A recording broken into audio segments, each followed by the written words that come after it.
अस्सलाम वालेकुम, welcome to Cook Like Ayesha YouTube channel. आज मैं आपको 3 इंग्रेडिएंट्स से ये शाइनी सी मिरर ग्लेज बनाना सिखाऊंगी। तो मेरे चैनल को सब्सक्राइब कर लीजिए और वीडियो को लाइक करना मत भूलिएगा। तो चलें हम बनाते हैं मिरर ग्लेज।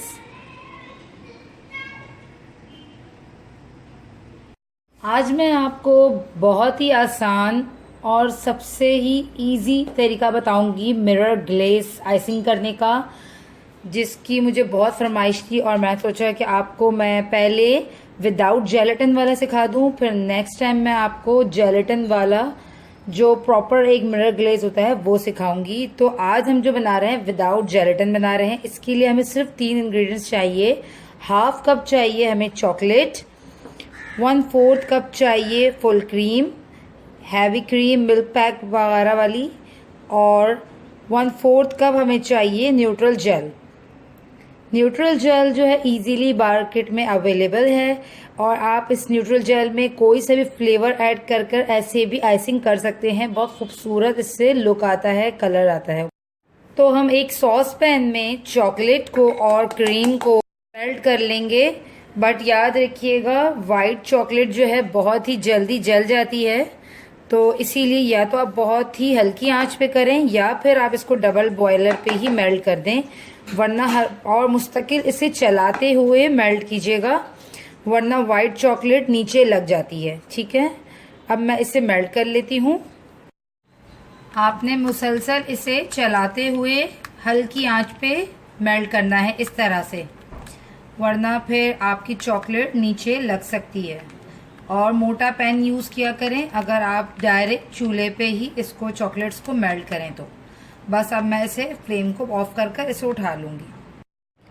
अब हम इसमें न्यूट्रल जेल ऐड कर देते हैं।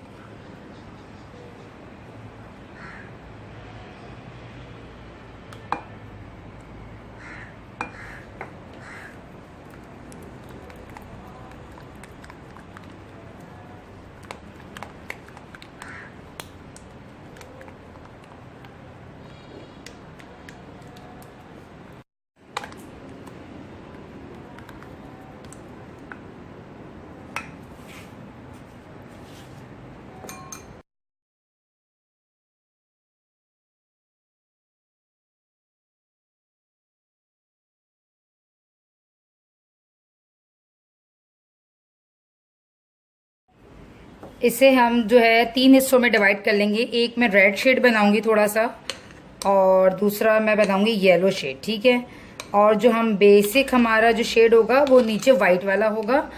तो आपने ये काम अच्छा गरम गरम रहते हुए ही करना है, क्योंकि यहाँ पे मैं ऐड कर देती हूँ ज़रा सा वाइट कलर। अच्छा हाँ, आपने ये काम गरम गरम ही करना है क्योंकि चॉकलेट है इसमें। तो चॉकलेट अगर जम ठंडी हो जाएगी तो फिर वो थिक हो जाएगी, फिर उसकी पोरिंग कंसिस्टेंसी ख़राब हो जाएगी। केक आपका बहुत चिल होना चाहिए और आपकी ग्लेज जो है वो थोड़ी गर्म होनी चाहिए 40 to 50 टेम्परेचर तक, ताकि जब आप उसके ऊपर मिक्स करते करते पोर करने जाएंगे तो वो 35 टेम्परेचर तक आ जाएगा। तो हमें 35 टेम्परेचर चाहिए पोरिंग के वक्त। ठीक है, उस वक्त आपकी पोरिंग बिल्कुल सही होगी। यहाँ मैंने वाइट बना लिया। अब एक साइड दूसरे पे मैं बना लेती हूँ रेड और येलो।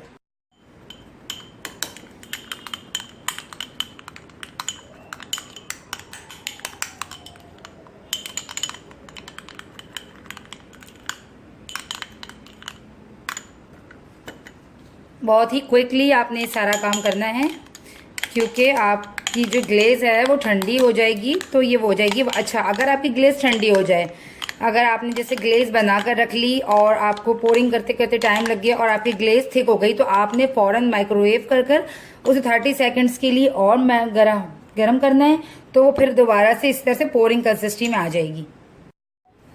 यहाँ मैंने ब्लैक फॉरेस्ट आइस केक पहले से रेडी कर कर और इसे 2 से 3 घंटे पहले फ्रिज में रख दिया था। एटलीस्ट आप 3 घंटे से ऊपर फ्रीज़र में रखें ताकि ये अच्छे से चिल हो जाए।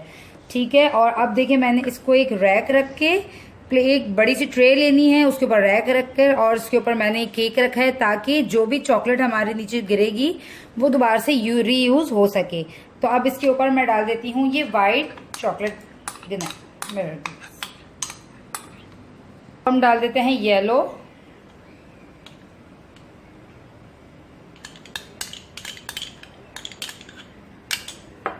और दूसरी तरफ हम डाल देंगे रेड।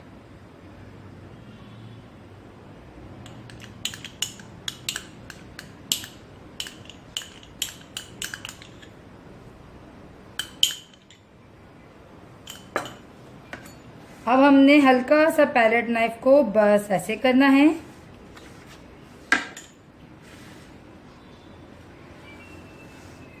और दिस वन।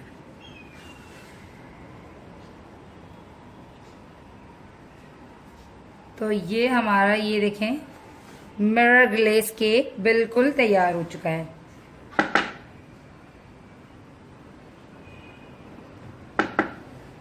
थोड़ा सा हल्का सा हम इसे टैप करेंगे तो ये बिल्कुल सेट हो जाएगा।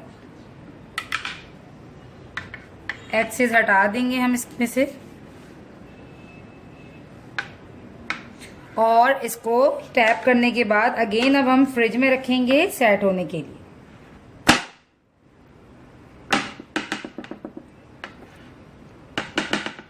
देखा आपने कितना खूबसूरत कलर आया है येलो रेड का। केक को मैंने ठंडा होने के लिए फ्रिज में रख दिया और ये वो ग्लेज बची है जो केक को पोर करते हुए साइडों पे गिर गई थी, और तीनों शेड देखें मैंने इसमें मिक्स कर दिए जो नीचे से थे। तो हम इसको अब उठाकर रख देंगे और फ्रिज में हम 1 महीने तक इसको स्टोर कर सकते हैं। देखिए ये तीनों शेड मिलकर इतना प्यारा सा एक ऑरेंज कलर तैयार हुआ है। तो अब हम इसको दोबारा यूज़ कर लेंगे किसी रेसिपी में एज ऑरेंज कलर। तो इस तरह आपकी भी जब ग्लेज बच जाए तो आप इसको रीयूज़ के लिए इस तरह एयर टाइट किसी भी जार में या किसी भी बाउल में उठाकर रख दें फ्रिज में, और 1 महीने के अंदर आप इसको यूज़ कर लें। दोबारा से इसे डबल बॉयलर या फिर माइक्रोवेव पे मेल्ट कर लीजिएगा। आज की हमारी रेसिपी मिरर ग्लेज तैयार है। उम्मीद करती हूँ आपको आज की रेसिपी अच्छी लगी होगी। मेरे चैनल को सब्सक्राइब करना और वीडियो को लाइक करना मत भूलिएगा। मिलती हूँ नेक्स्ट रेसिपी में, जब तक के लिए अल्लाह हाफिज़।